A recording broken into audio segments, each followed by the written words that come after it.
Hey everybody, this is Esther, the founder of Virtual Assistant Internship, and I am here today with Justyn. Hi Justyn. Hi. I'm coming all the way from Bali, and she's coming all the way from, are you in London in the UK or where in the UK? In London, yeah. In London in the UK. And we want to talk to you today about how you can be traveling and how you can start traveling like full time, as much as you want to by working online. Justyn has been doing this and she's going to tell us more about it. So Justyn, first tell us a little bit about how old you are and where you're from originally. Okay, I'm 22 years old. I just turned 22 a couple months ago, so it's really exciting. And I've had Taylor Swift songs stuck in my head ever since. I'm originally from Utah. I lived just outside of Park City, Utah. And yeah, so that's kind of where my roots she started from. Yeah. And then tell us, paint the picture for us a little bit of what you were doing before you started traveling full time. Okay, so I was about to start nursing school. I was working as a nursing assistant in a Alzheimer and dementia unit in Utah, and it was a lot of work. I was at work 100 hours a week. I was we had no staff, and so I was being called in all the time. I was exhausted, and so then I was trying to do school on top of everything. And I was angry, and my parents were tired of me being grumpy and angry. And so they basically told me to just take a break from all of it. So they're kind of always been my inspiration as to what got me started traveling and everything. Because they were just like, you were tired of being around grumpy Justyn. You need to go do something else. But yeah, I loved what I did. I loved working in the nursing home and everything, but it was just exhausting. It was draining. Mentally and physically draining. And So now flash forward, I think this was about 2 years ago. Tell us about what working online has enabled you to do from the moment that you decided to quit your job all through now. So it's basically just enabled me to be able to be wherever I want. It gets hard at times. I'm realizing now, kind of wanting to sightsee a little bit more because I'm in Europe in the winter for the first time. So it's kind of a new and exciting thing. And you have to travel a lot slower so that you have time to do your work and sightsee. So, but it's basically, you have to stay places longer so that because you're not going to sightsee every day for 5 days straight. You're going to sightsee a few hours a day for 15 days straight. While you work for the rest of the day. So, but it's really enabled me, even just today trying to book accommodation for where I'm going next, I was oh, it seems so expensive. But then I was thinking I could be paying rent. And if I think about how much I'm paying for an Airbnb or something for the next few nights so that I can work and hang out in a beautiful new city, it's a whole world different. It's not even close to the same amount of money I'd be putting into rent and my car and everything at home. So it's just been I could go anywhere, and I used to be oh, I need to go somewhere really cheap Southeast Asia, and then I kind of was never mind, I'm gonna go to Europe and I'm gonna see what happens. And so it was nerve-wracking because it is more expensive here, but it's nothing compared to what I'd be paying in America to just live. So that's totally true. That's really interesting. I know some people that I've talked to who are we're moving back to America and we don't even know how we're going to afford everything because they've been traveling for full time for so long that they can't even fathom, because people have this misconception that it's actually really expensive, and it's not. If you do it right, you don't have rent to pay, you don't have all these random insurance things to pay, you don't have a car to pay for, you don't have that $200 cell phone bill. Cell phones in Europe and in Southeast Asia are really cheap. It's just a totally different thing, and you can actually stay in really cool places. And like you said, for longer. How many countries have you been to now? I've been to 51 countries now, I think. 51 I try countries. to keep a good track of everything, but I think I'm at 51, so it's really exciting. And you spent time, where did you learn Spanish? I was staying in Costa Rica and through Panama, and so in Central America. I kind of learned it in school, but it was a lot easier to pick it up. I think we all kind of learned it in school. Yeah. So you did areas of Central America. You did part of lots of South America. You've done, I know, Southeast Asia because that's how I met you here in Bali. And I think you've been to Europe before, but now you're there again. You're doing a bunch of cities there again. Yeah. Yeah. So I spent a year in Europe before. So I've really gotten to know this area, which is why I'm excited to be back, but it'll be good. Yeah. So cool. Living the dream, you guys. But I hope that you're hearing that it's actually a lot more attainable than you might think it is. So let's bridge the gap for everybody. What kind of work have you found to even do online? Mhm. And what kind of stuff helped you to be able to get there? Because it feels really scary for people. So what kind of stuff do you even do? And then how did you figure out how to get there to do it? Okay, so I have realized you can do basically everything online. Like I have met tons of people who do everything online, and that's not really for me. I really like doing what I've been doing is mostly blog writing for people. I feel like managing membership sites for people who have different like online programs. I've helped with email newsletters and social media accounts. And I feel like what I do is more like the froofy, fun, like kind of stuff. When I talk to people, I had dinner with a girl the other night who does like radiology software development online. And I was Wow. like, nope, see, that's not for me. I want to like write your blog posts and create your graphics. And I do some web development, but nowhere near like a software developer is going to do. So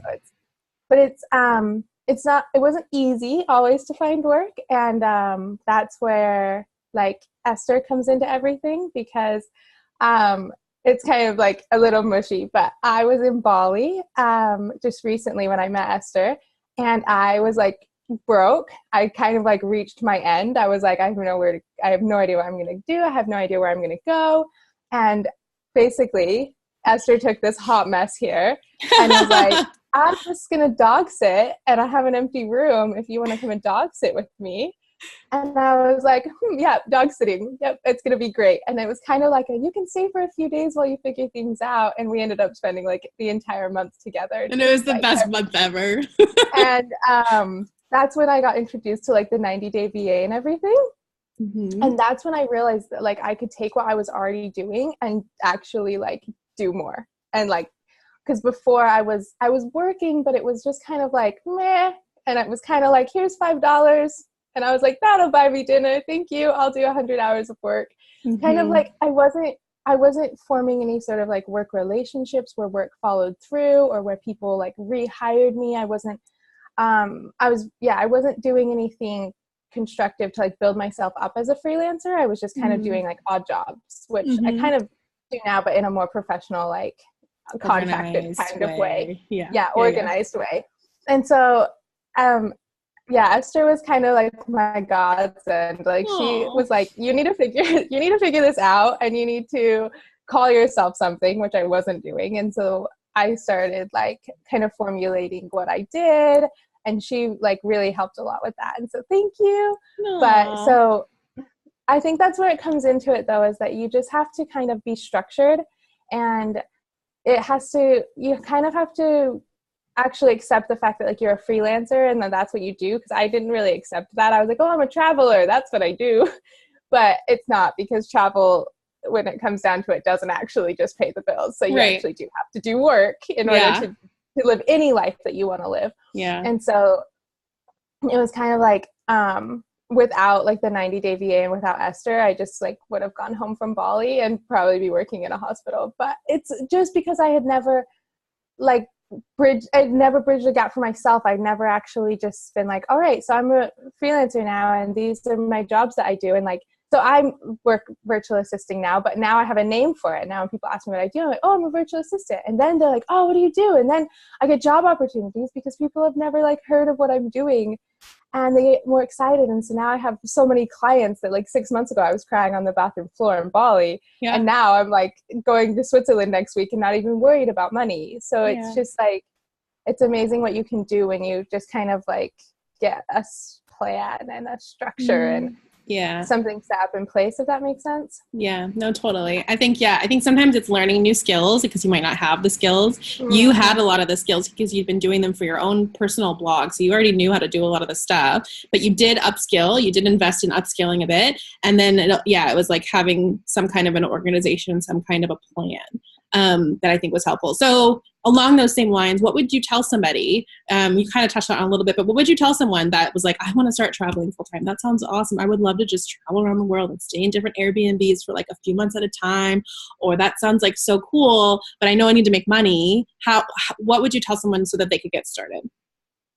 I always tell people that they need to upskill. Like, I always tell people that just save yourself the time and the energy now and just do the course. Whatever you have your mind on, whatever you have your eyes, like whatever you think you want to do, just upskill now, whether it's like virtual assisting or web development or app development, like whatever you're going to do, whatever you've decided you want to do as your digital nomad or virtual job, you just have to do the upskilling now, because the time and energy that you're going to save in trying to teach yourself all these things, because sure, like you can spend 6 months trying to teach yourself all the stuff that I've learned, or you can let someone else teach you, take all the pressure off, and like save yourself all the trial and error of you having to like go to clients and be like, yeah, I messed that one up, like I'm really sorry, but I'm learning. But you can skip that learning with clients and learn beforehand. So I always tell people that like you're gonna end up wasting time and money by failing at things when you can just pay and spend the time and money now to learn the things. And so, because I always get people who are like, oh, but I just like, I'm not ready to commit. I'm not ready to invest that. And if you're not ready to invest in like teaching yourself and learning and upskilling, then you're not ready to invest in like taking off and living on the road, because it's definitely not easy. It's definitely takes a lot of commitment and willpower, and some days I would rather sit on the floor and watch TV all day than work at all. Totally true. And like especially when you're traveling, because there's so much cool stuff to do. Like in Bali, it was hard for us because we're like, well, we can go to the beach and then we can go dancing and then we can do this, and I'm like, we have to work. So you have to have self-discipline. And so I always tell people that they just should upskill in the beginning, because save yourself, just do it now. And then when you're doing that upskilling, you're going to get more excited and you're going to be like, oh my gosh, this is fun. I can't wait. And you're going to get ideas. That's the other thing. You're going to get ideas of more jobs that you can do. You're going to be opened up to the possibility of all the work that's out there. And you're not going to do that if there's not somebody else who's prompting you to think about it, and who's not prompting you to think about other skills you could get or other jobs you could have. Like, that's one of the biggest things that came from programs for me, like for upskilling, I mean, is that like I didn't realize that all this stuff could be jobs until somebody was like, you can do this, like this, someone will pay you to do this for them. And I think that even if you have an idea in your head and you're like, oh, I'll teach myself, like don't just throw that idea right out the window and take the course, or, you know, go do whatever you have to do that thing. I think too, one of the things that I think helped you a lot too, because you're like, you know, let's say you already had Instagram skills. I didn't have to teach you how to do Instagram skills. You already had those. But the stuff that I did help you with was like how to properly consult with clients, what kind of stuff you need to have in a contract. Remember you were like, I don't know how to invoice you or get paid. She started to work for me and she's like, oh. So like, that's like pretty fundamental things to being able to work online that unless someone tells you, you don't know how to figure out. You can't just Google, how do I get paid? Like it doesn't work. So that's the stuff that you have to have somebody help you with. And I think that that's the thing that like skills, sometimes you can come with some already. Sometimes you might have just a little bit. Everybody can always up level, but it's also all the nuances to working online for yourself or for a company. Because even if you're an employee for like some kind of a career online, you still have to have different nuances to working online. There's just different things about it. So I think that's been some stuff that I've gotten feedback from you and some of the other girls that they felt like was really helpful too. Yeah, it was so helpful because I sat down with a client, you know, on a call the other day, and I was like, okay, so it's great to get started. This is when I'll be invoicing you. This is how I'll be invoicing you. This is how you so proud of you. And it's like those sort of things, like I'm telling you, 6 months ago. Yeah, you guys, she didn't know how to do any of this. She was like, how do I get paid? Yeah, like 6 months ago, I'm it was so like, proud of you. Somebody could Venmo me. This was it. Somebody could Venmo me. And then I was locked out of my Venmo account being in a foreign country. So my dad had to log into my Venmo account, which only worked about a third of the time. Then I had to like verify that it was him. Then he had to transfer the funds into my bank account. And I haven't had to do that anymore. And I think he's grateful and I am so grateful because I'm like a professional now. And I would say too, Justyn, like one thing that I want to say about everybody as well, like not only has she gotten to travel, but Justyn, like I don't even know if you have time to take on more work. Like I have to ask her now to be like, do you have time to do this project? Because she's so busy. So once it gets going, like it might be a bit of a slow start, and then you just get referred around like crazy, and then like literally I don't know if she has any more time to do stuff right now. Yeah, I don't think Honestly, so. I was just talking to my sister the other day, like, can you do a few things for me? You're going to have to hire your own VA. That's what I was saying, because I've gotten so busy. I don't want to say no to people because I love all the people that I work for. Yeah. So I was just like, and my own staff, because I do have my own personal projects. Yeah, they are what we all do. Totally. Yeah. That is what was falling behind. So I called my sister and I was like, I need some help with some stuff for my blog. And she was like, really? And I was like, can you handle this? Is this going to be okay? And she is like, this week, she has done so much stuff for my own personal blog. I love that we're like, I love that we're passing it on, right? Like that's the coolest part about this is like getting to tell other people, no, you can do this too. Here's stuff you can do. And that's like a really cool part about all of this too. I am hiring people to work for me now. Like, You're what so happened to me? I have no idea who I am. I'm so proud of you. Yeah, so it's so possible too. Like, it is so slow moving in the beginning, and you might feel like, what am I doing? This is crazy. Or why did I leave? Why did I quit my job? Where's my stability? But like, just bear with it, and like, have your quarter life crisis, midlife crisis on the floor, and remind yourself why you got into this. Yes. And 6 months down the road, you're going to look back on that and be like, oh my gosh, like you're going to be a whole new person, and it's incredible what you can do. Yeah, it's so true. Yeah. I always like the saying too of like, and we can end with this is, the only difference between me and somebody else is that they never gave up. Like that's the only difference. So if I keep going, I can do that too. And that's so true, because if you just give up and like, well, I'm not going to invest in that, or I'm not going to do that, or I don't need to take that course, or I can't do what they're doing, and you quit, then that's the only reason. Because that person, they wanted to quit a whole bunch of times too. It wasn't easy for them, but they just kept going. They cried in the bathroom, and the next day they got up. And that's it. Yeah. So, yeah. Well, thank you so much, Trimakasi, for coming on with me. And I miss you, and I love you. And Justyn and I are going to be doing some traveling together here pretty soon. So I'm sure we'll hear more from you. And so thank you. Yeah, thank you. It was wonderful. Yeah. So for everybody watching, if this is something that you're interested in, you want to bridge the gap with your skills, definitely come and check out the programs that we have to offer. We have so many different kinds of things to help you guys bridge that gap between, I really want to be able to travel, but I work in an office, but I work in customer service, but I'm a cleaning lady, like whatever that thing is that requires you to be there in person. We help you to bridge the gap between those two things so that you can go and live the life that you want to design for yourself. There is no rules to this. You can do whatever you want with your life. And if it's that you want to travel 6 months a year, you want to travel 2 years, you want to travel 1 month, whatever it is, you can make it happen. And we would be honored to walk on that journey with you to help you get there. So, all right. Thanks.